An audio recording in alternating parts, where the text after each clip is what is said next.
আপনাদের জন্য কিছু করার আগ্রহ থেকে, উদ্দেশ্য থেকে নির্বাচন করেছি। এই পিছিয়ে পড়া অনুন্নত গলাচিপা 10 মিনার জনপদ এবং মানুষের ভাগ্যের উন্নয়নে কিছু করতে চাই। তাই আমাদের প্রথম কাজ হচ্ছে এই জনপদের মানুষের অবকাঠামোগত উন্নয়ন, বিশেষ করে চলাচলের ক্ষেত্রে রাস্তাঘাট, স্কুল কলেজ, অনেক জায়গায় শিক্ষক নাই, ভবন নাই, হসপিটালে সেবা দেওয়ার পরিবেশ নাই।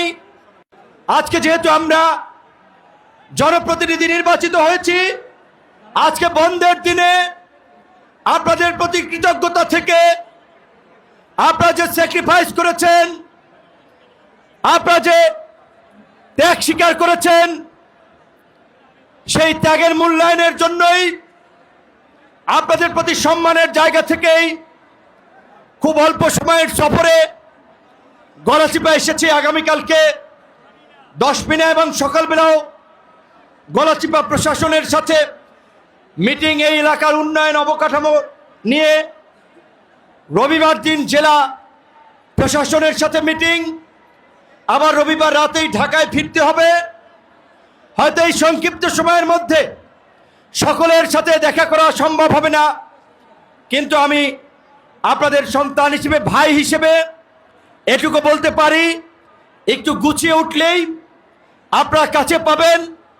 আপনাদের যে কোনো সমস্যায় আমার কাছে আসবেন। আমি যে ওয়াদা করেছি, অঙ্গীকার করেছি, সেটি পূরণে ইনশাল্লাহ আমি কাজ করব। আমি শুধুমাত্র আজকে আপনাদেরকে কিছু কথা প্রধানমন্ত্রীর পক্ষ থেকে, সরকারের পক্ষ থেকে বলতে চাই, যেটি নির্বাচনের আগে আমরা ওয়াদা করেছিলাম। দল মত রাজনীতির ঊর্ধ্বে থেকে এই গলাচিপা 10 মিনার উন্নয়নে, এই গলাচিপা 10 মিনায় একটি নতুন পরিবেশ তৈরি করার ক্ষেত্রে সকলকে নিয়ে আমরা কাজ করব। আমাদের মাননীয় প্রধানমন্ত্রীও আমাদের মন্ত্রী পরিষদের মিটিংয়ে সেই দিক নির্দেশনা দিয়েছেন। সরকারের যে সামাজিক সুরক্ষামূলক বিভিন্ন কার্যক্রম আছে, সেখানে যেন প্রকৃত অসহায় দরিদ্র মানুষ যেন সুবিধা পায়, সরকারি অফিস আদালতে যেন মানুষ ঘুষ এবং দুর্নীতিমুক্ত সেবা পায়, প্রশাসনকে জনগণের দোরগোড়ায় নিয়ে যাওয়া, জনগণের জন্য কাজ করার জন্য ডেডিকেটেড করা। ইনশাল্লাহ আমরা অফিসিয়াল দিক নির্দেশনা এবং আলাপ আলোচনার মাধ্যমে আমরা সেই পরিবেশ তৈরি করব, এবং কোনো মানুষ যেন রাজনৈতিকভাবে হয়রানির শিকার না হয়, আমরা সেই পরিবেশ নিশ্চিত করব।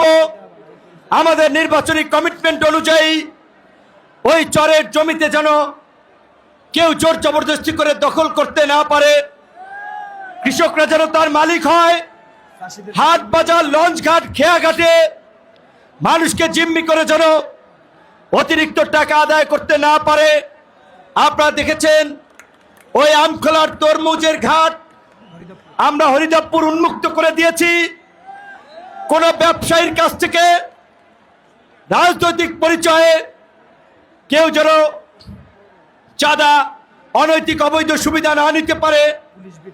আমরা উপজেলা প্রশাসনকে, থানা প্রশাসনকে সেই নির্দেশনা দিয়েছি।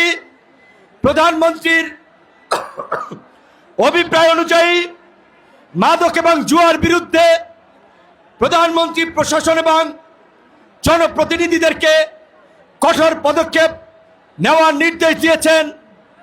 আমরাও জেলা উপজেলা প্রশাসনের সাথে সমন্বয় করে মাদকের বিরুদ্ধে শক্ত পদক্ষেপ নিতে চাই। আমাদের এলাকার কোনো যুবক এবং তরুণরা যেন বেকার না থাকে, তাদেরকে কিভাবে কর্মে যুক্ত করা যায়, সেই পদক্ষেপ পরিকল্পনা নিয়ে আমরা আগাবো। আমরা আজকের এই ইফতার প্রোগ্রাম থেকে আল্লাহর শুকরিয়া আদায় করি। আমরা যে কমিটমেন্টগুলো করেছি, আল্লাহ পাক যেন এগুলো পূরণ করে আমাদেরকে তৌফিক দেয়। এই গলাচিপা 10 মিনায় যেন আল্লাহর খাস রহমত নাজিল করে আমরা যেন মিলেমিশে বসবাস করতে পারি।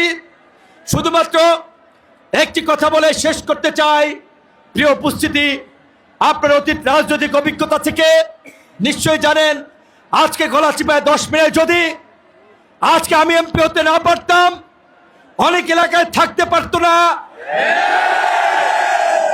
অনেকের বাড়ি ঘরে আগুন জ্বলতো, ব্যবসা বাণিজ্য দোকানপাটে ভাঙচুর হতো, অনেককে হসপিটালে থাকা লাগতো।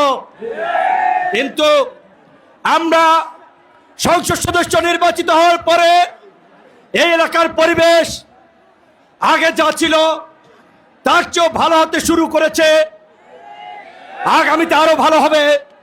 আমরা কোনো প্রতিহিংসার রাজনীতি করি নাই, কাউকে আঘাত করি নাই। আমাদের কমিটমেন্ট অনুযায়ী চাঁদাবাজি বন্ধ হওয়া শুরু করছে। ওই হরিদেবপুর আমখোলা তরমুজের ঘাটে সেরা দেখতে পাচ্ছেন, ব্রিজের কাজ শুরু হয়েছে, আর অন্যান্য কার্যক্রম ইনশাল্লাহ শুরু হবে। আমরা কোনো প্রতিহিংসার রাজনীতি নয়, আমরা ঐক্যের রাজনীতি, সম্প্রীতির রাজনীতি, উন্নয়নের রাজনীতি করতে চাই। তাই সকলকে ঐক্যবদ্ধ থেকে একসাথে এলাকার উন্নয়নে কাজ করার আহ্বান জানিয়ে আজকে যেহেতু ইফতারের পূর্ব মুহূর্ত, দোয়া কবুলের সময়, আমার বক্তব্য শেষ করে ইফতারে সবাই মিলে দোয়া করবো, আল্লাহ যেন আমাদেরকে প্রত্যেককে বিপদ আপদ থেকে হেফাজত করে, প্রত্যেকের উপরে রহমত নাজিল করে, প্রত্যেককে সুস্থ রাখে। ধন্যবাদ।